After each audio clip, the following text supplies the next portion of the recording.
अजी इस मुल्क को खतरा न हिंदुओं से है न मुसलमानों से है। अजी इस मुल्क को खतरा न हिंदुओं से है न मुसलमानों से है। इस मुल्क को तकलीफ़ है तो बस बेईमानों और गद्दारों से है, बस बेईमानों और गद्दारों से है। और भूल मत करना सिर्फ पापा की इस पढ़ी समझने की, और भूल मत करना सिर्फ पापा की इस पढ़ी समझने की। मुझे इस वतन की रक्षा के खातिर हथियार उठाना भी आता है, मुझे इस वतन की रक्षा के खातिर हथियार उठाना भी आता है। यहाँ की चांदनी मिट्टी का ही गुणगान करती हूँ, कि यहाँ की चांदनी मिट्टी का ही गुणगान करती हूँ। मुझे चिंता नहीं है स्वर्ग जाकर मोक्ष पाने की, कि मुझे चिंता नहीं है स्वर्ग जाकर मोक्ष पाने की। बस तिरंगा हो कफन मेरा, यही अरमान रखती हूँ, यही अरमान रखती हूँ। मेरा नाम अर्चना है और आज मैं आप सबों के सामने एक देशभक्ति स्पीच प्रस्तुत करने जा रही हूँ। ठीक है। मैं नहीं मानती कि राष्ट्रगान के 52 सेकंड में खड़े होकर गाना ही सिर्फ देशभक्ति होती, क्योंकि महोदय ये वो सदी है जहां नीति, नियम और नैतिकता जैसे मूल्यों के धज्जियां उड़ाते लोग मुझे नजर आते हैं। महोदय ये वो सदी है जहां सत्य, अहिंसा, सदाचार, सादगी और स्नेह जैसे मूल्य कौड़ियों के भाव बेचते लोग मुझे नजर आते हैं। और महोदय ये वो सदी है जहाँ घर में दो सगे भाई भी शांति, अमन और चैन के साथ बड़ी मुश्किल से जीते नजर आते हैं।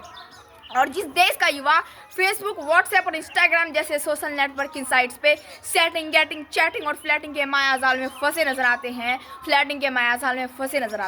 अरे मुझे तकलीफ तो तब होती है जब आज का ये नौजवान, जिसके कंधों पर जिम्मेदारी होती है देश समाज के आसन को जोड़ कर रखने की, वही युवा आज मुझे पबजी गेम में डूबा और शराब की लत में भीगा नजर आते हैं।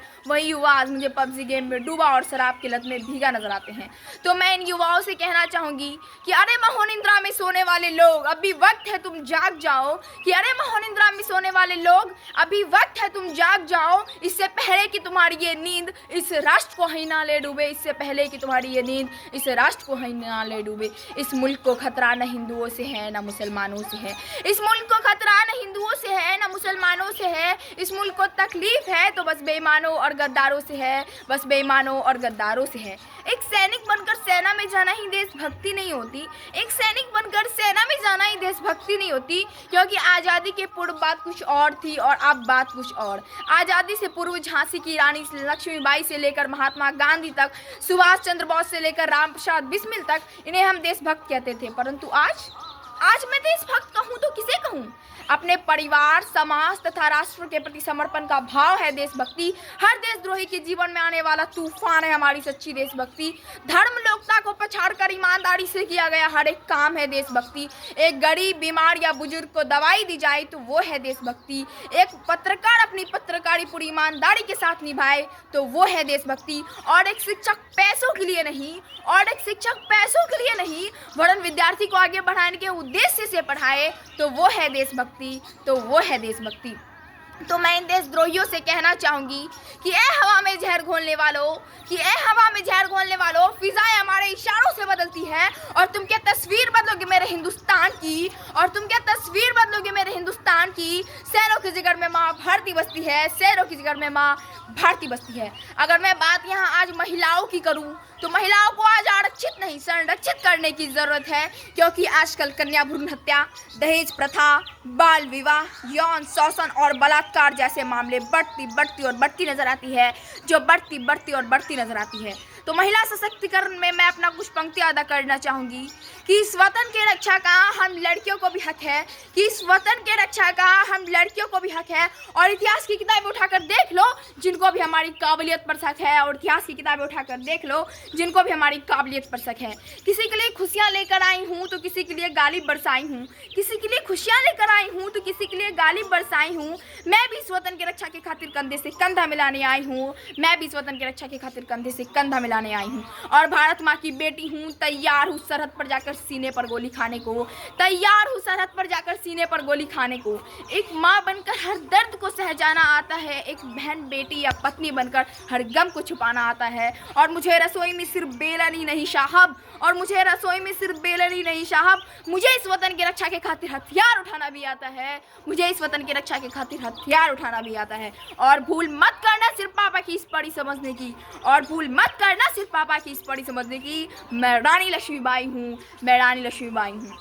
अगर मैं बात यहाँ आज राजनीति की करूँ तो मुझे राजनीति से कोई परहेज नहीं है, वरन परहेज राजनीति करने वाले राजनेताओं की नीति से है, क्योंकि चुना गया उम्मीदवार राजा नहीं परम सेवक होना चाहिए, जो जनता की हर समस्याओं का निदान कर सके और सदन में लड़ झगड़ कर नहीं, बल्कि सोच समझ कर जो फैसले लिए जाएंगे तभी हमारा राष्ट्र निर्माण संभव हो पाएगा, तभी हमारा राष्ट्र निर्माण संभव हो पाएगा।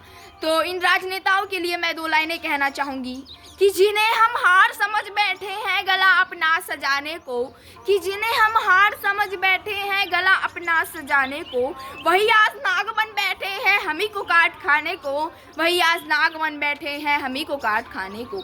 आज राजनीति, भ्रष्टाचार और काला धन इस देश के प्रमुख मुद्दे हैं, जो इंसान को चढ़ जाती है परंतु इंसानियत चोट खा जाती है, परंतु इंसानियत चोट खा जाती है। और इस धन से हम सोने की चेन तो खरीद सकते हैं, लेकिन नींद चैन की सो नहीं सकते। इसका मैं दावा करती हूँ। हमारा राष्ट्र निर्माण तब संभव होगा जब एक गरीब की झोपड़ी को बदलकर उनका अपना एक घर होगा।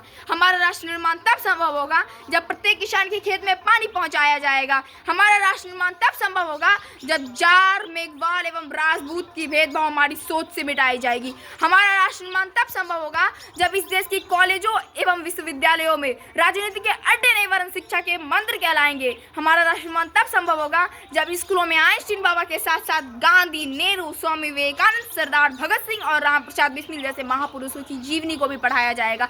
हमारा राष्ट्र निर्माण तब संभव होगा जब हमारा आइडल कोई अभिनेता नहीं वरन विघ्न अभिनंदन होगा, विघ्न कमांडर अभिनंदन जैसा वीर योद्धा होगा। और हमारा राष्ट्र निर्माण तब संभव होगा जब परीक्षाओं के पेपर लीक नहीं होंगे, युवाओं के भविष्य के साथ खिलवाड़ नहीं किया जाएगा। जब परीक्षाओं के पेपर लीक नहीं होंगे, युवाओं के भविष्य के साथ खिलवाड़ नहीं किया जाएगा।